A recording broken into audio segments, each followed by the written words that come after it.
All right, cool. So, all right, we made it through the lecture part of today. And we talked a little bit about HTTP, how it works.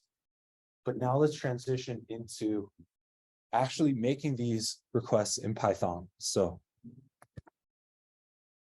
I like to draw your attention back into the agenda for today, and let's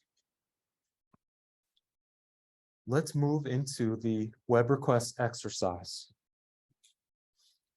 And so if you've already started working in that web request exercise, like we started doing some of the CSV challenges in their last class, open up your copy of the web request exercise.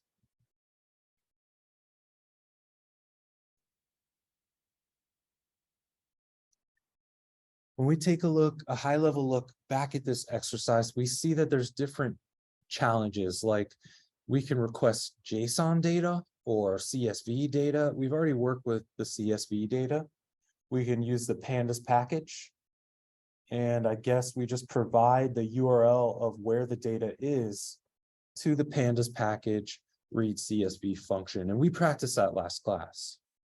So when we're getting CSV formatted data from the internet, we have to figure out, well, what is the URL where that data comes from? And then we have to make a request for that data. All right. The process will be similar with these other data formats, but the technique will be different. Let's forget about these CSV challenges for now. Let's also forget about these HTML challenges for now. We'll return to them next week. So right now, I'd like for us to focus just on these JSON challenges, and we'll do some of these together. In challenge 1, where is this data that we're going to request, and what does it look like? That's always the first step. When there's some data on the internet that we want to fetch, first let's try to visit that data in the browser and just visually inspect it. Does this data exist? What is the URL? Can we confirm that we got the URL right? That's half the battle. Is did we get the URL right? Is there actually some data here? Is it the data we expect? That's one benefit of taking this precursor step. Before we go requesting this data in Python, let's just take a step, request that page in the browser and see what it looks like. Here we see the data at this URL in challenge 1. What does this look like? What data type in Python does this look like? Yeah, it's just a dictionary. It has key value pairs. In JSON, we would call this an object, a JavaScript object. It has key value pairs. So, all right, great. This URL has some data and it is probably of an object or dictionary data type. Okay, good. That's an important lesson that we'll have to take forward with us. What type of data are we expecting once we start working with this response? Okay. So part 1 is what is the URL that has our data? And now part 2 is we'll just request it. Instead of manually typing the URL into the browser, we will programmatically make this request using Python. When we made requests for CSV data, we used a package to do it. We used the pandas package. But when our data is formatted as JSON, we'll use a different package to get it. And that package is called request. So let me introduce you to the request package at this time.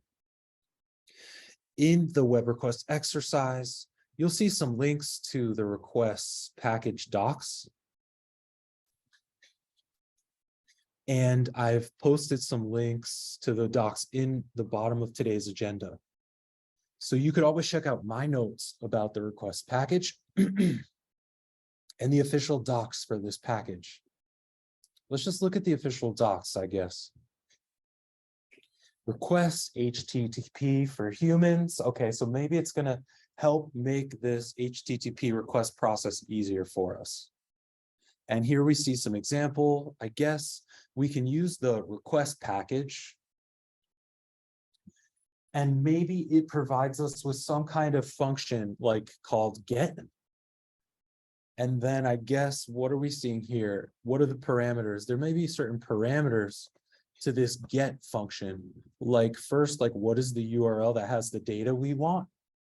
Maybe there's some other parameters as well, but we'll just focus on this first parameter. It's generally going to be the only one we need.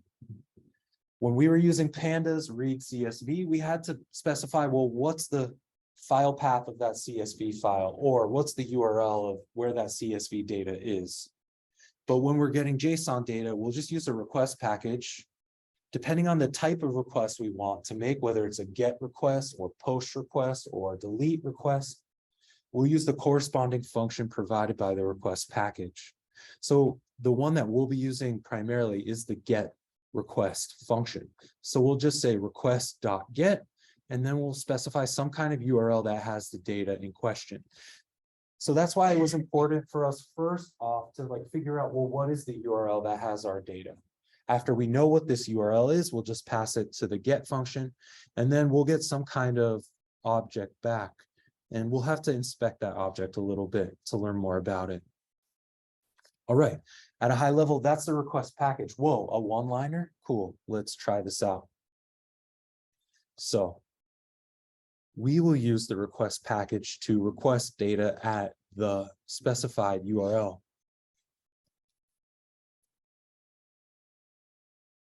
And I'll do the first one here for us. Before we go using the request package, we know that with third-party packages, they might not be automatically installed on your computer or in Colab. So since this request package is a third-party package, we'll just have to make sure that it is installed. In Colab, we'll see that it is one of the packages that's already installed, so we won't have to install it. Here it is, the request package. I just wanted to make you aware of that. With any third-party package, we'll have to install it, pip install the package. But in Colab, we have some pre-installed packages, and request is among those, so we don't have to install it separately.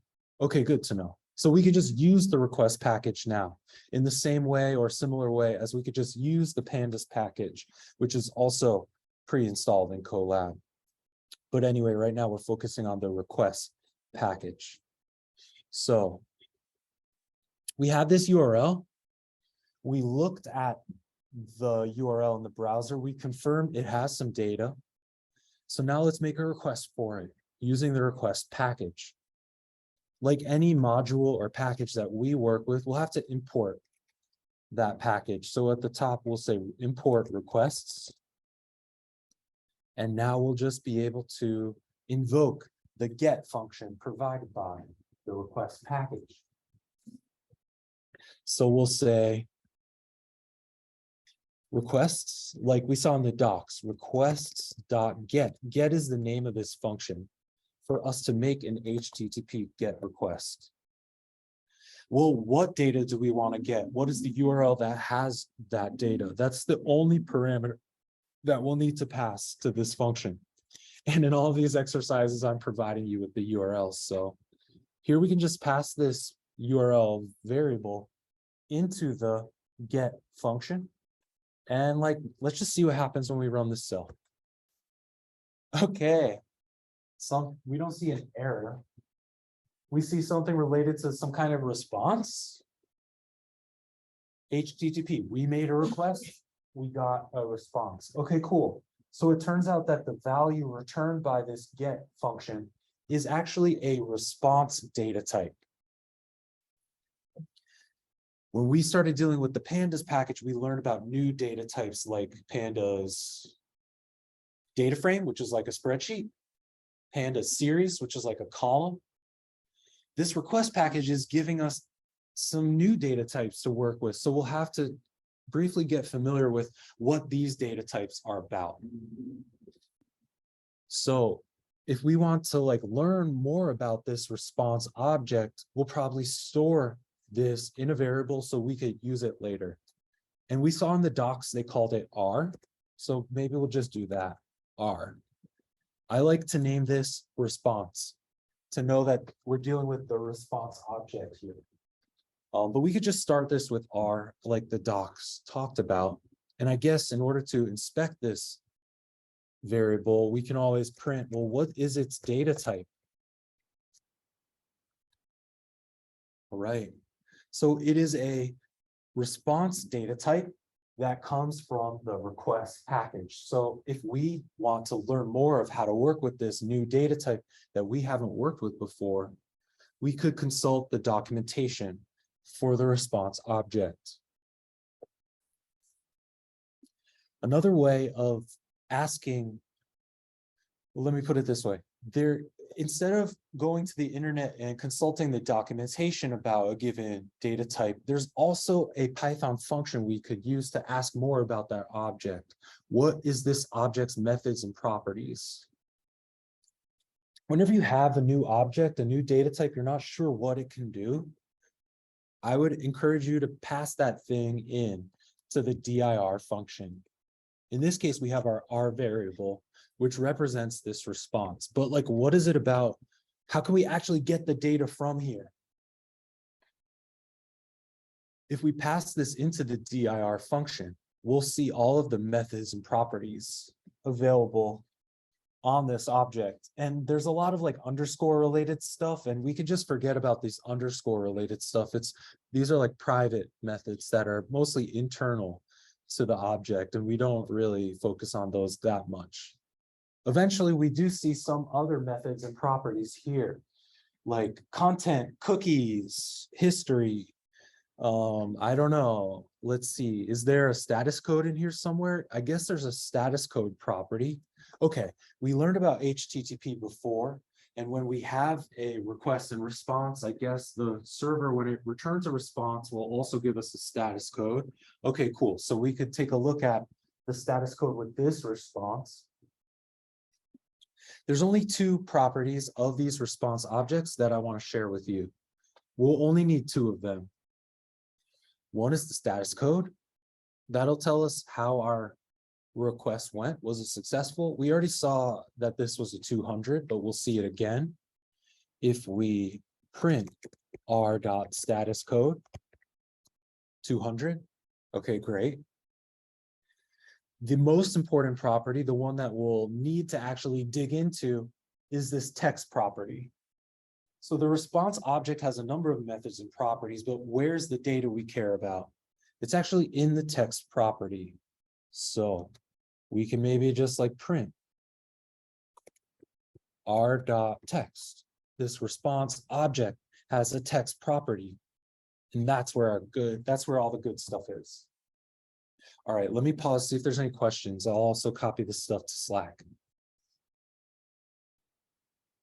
Thoughts, questions?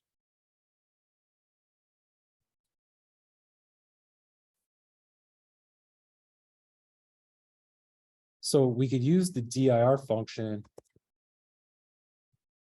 tells us what methods and properties a given object has. And also we learn that this is a response data type. So we have to learn how to work with it. Once we learn how to work with it, we see this response object has a text property and a status code property. And those are what we'll care about most often. And that's it. So we use the request package to request some data, and now it's in this text. We have our data, but almost. I just want to pause, see if there's any questions so far. I just shared that code in Slack. Hopefully you can get it to work. And now we have access to this response text. So, okay, it looks like a dictionary, right? Let's just take its IL key. Let's try that. r.text. Maybe we could store this in a variable parsed response, but you can call it whatever.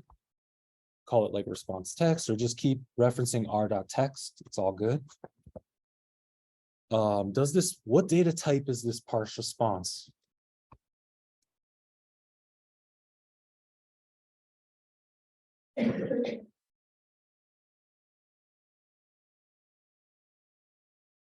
Uh-oh. String.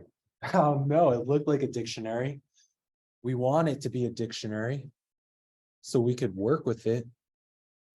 But right now it's a dumb string that looks like it could maybe one day be a dictionary. So there's just this one final step that we'll need to do to actually convert this raw text that got returned by the server into some kind of Python data structure. It kind of makes sense that this is text because we know that when a server responds with data, it could be in different formats. It could be HTML code. It could be like JSON, like we're working with now. It could be CSV. So anyway, whatever the raw text is, that's what we're working with here. And I guess it starts off as a string. So that's why we need to, I'm just going to keep working with the text property here to be direct about it. So that's why we need this final step, is actually converting this text to JSON, or actually using the JSON module to convert this text into a Python data structure. So this is all boilerplate. We'll repeat these two steps over and over again. We use the request package to get the raw text. Then we use the JSON module to convert it into some kind of Python data type. So here I'm just going to say product equals. And now the method that we'll use to parse this string is JSON.loadS, like load string or loads. We'll pass the raw text from the response. Then when we print, well, what data type is our product? And print our product, we will see that now we're finally working with a dictionary. And now we're finally able to like ask for one of its keys and work with it like a dictionary. So the lesson is that after we request the data, it just comes back to us as raw text, and that's okay. There's just one small step to take to convert it into some usable Python data structure. And the step that we take depends on what format this data is in. If it's JSON data, we'll use the JSON module to convert it. Next week, we'll see that if it's HTML, we'll use a different package called Beautiful Soup to convert the raw text into some kind of more manageable object. All right, I just want to pause.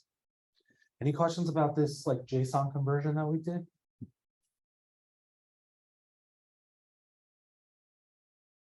All right, so really this process can be boiled down to two small steps. We need the request package and the JSON module. We will use the request package to make that request, store the resulting object in a variable. At that time, we'll know that we're working with a response object that has a text property. And in order to work with that text property, actually as some Python data type, whether it be a dictionary or a list at the highest level, we'll use the JSON module, JSON.loadString or loads. We'll pass in the JSON looking text string, and as a result, we will get an actual Python variable back. I just called this one product based on what we could expect it might be. All right, questions, thoughts? Okay, now I'll ask for some help. Let's do this next one together. I'll be asking for some volunteers on this one. Let's move forward to challenge 2, and maybe we could just kind of get more practice with this process. But the process is going to be the same. What's the first thing we should do before we go trying to request this data? Yes, before we even actually write any code though. Check out to see if the product name is actually right. Yeah, that's always what I recommend we do before we start coding. Hey, do we have the right URL? Does it have the data? And once we see that data, what does it look like? What could we expect it to look like once we actually have it in Python? So I gave you the link here, or you can just click on the actual string URL variable. Either one will bring you to this second URL. Whoa. There's some JSON data here. Remember that JSON data at the top level could either be an object or dictionary-like with squiggles, like we saw with the last exercise. We just had that dictionary. It was the product in question. Or JSON data at the top level could be like a list. We could just have nested structures. So when we request this products.json URL, what kind of data type does this remind you of? Quick, you could just shout it out. What is this data type looking like? Yeah, we have like a list of dictionaries. Exactly, right. Okay, good to know. We'll file that away for in a minute once we actually get this data into Python. Once we get this data into Python to store it in a variable, it will be a list. So we'll have to like work with it like a list. Okay, good to know. So this URL has the data we care about. Okay, great. We're ready to make that request. So Import, request, yep. and then because we have the product URL, I guess defined, we can set on equals request shop. Yeah. Nice. That'll get us the response. I'm just going to call this variable response, but R is fine. This is just my personal preference, so I know that this is like that response data type. Okay, cool. So that's half the battle. We have our response. Now, where's the data in it? We would do print and then parentheses DIR, parentheses request to see what the different those values. Yeah, the dir function will tell us, well, what methods and properties does this kind of data type have? Yeah. We use that like the first time we were working with this request data type just to learn that it has a status code and a text property. So we request stop text. Yeah, our dot text, right? yeah, our response variable or R, depending on what you called it, dot text. All right, so we've isolated the part of this response that has the data, but at this time it's still a string. Print, what data type is our response dot text? Looks like it could be one day a list of dictionaries, but right now it's a string. So the final step for us to actually get that list of dictionaries is. Yep, exactly. So we'll also need the JSON module. Again, we know that we only need to import these one time in our notebook, but just for example purposes, we're doing these imports over again. And now we'll use JSON.loads and we'll pass in the response text. So this process is like the same every time we're working with any JSON data. One, make a request, store the result in a variable, and then use the JSON module to parse that response as text. Maybe we'll store this in a variable called like results. Now we can print like, well, what type of data is our results?